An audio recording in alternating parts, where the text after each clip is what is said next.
திண்டுக்கல் மாவட்டம் பழனியில் கஞ்சா புகைப்பது போல் வீடியோ வெளியிட்ட இளைஞர்களை கொண்டு காவல்துறையினர் கஞ்சாவுக்கு எதிராக விழிப்புணர்வு வீடியோவை வெளியிட்டுள்ளனர்.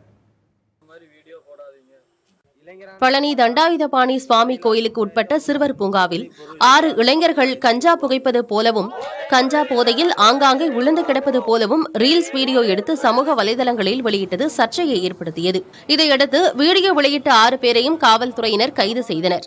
பின்னர் எந்தெந்த இடத்தில் அமர்ந்து ரீல்ஸ் எடுத்தார்களோ அதே இடத்தில் இளைஞர்கள் கஞ்சா வீட்டுக்கும் நாட்டுக்கும் உடலுக்கும் கேடு, கல்வி தரும் பாதை இருக்க இழிவு தரும் போதை போன்ற விழிப்புணர்வு பதாகைகளை ஏந்தியபடி வீடியோ எடுத்து வெளியிட்டனர். மேலும் லைக்குகளுக்கு ஆசைப்பட்டு தாங்கள் வீடியோ வெளியிட்டதாகவும் போதைப் பொருள் இல்லாத சமுதாயத்தை உருவாக்குவோம் எனவும் அந்த வீடியோவில் தெரிவித்துள்ளனர். லைக்குக்கு ஆசைப்பட்டு போதையில் இருக்க மாதிரி நடிச்சு வீடியோ போட்டோம்.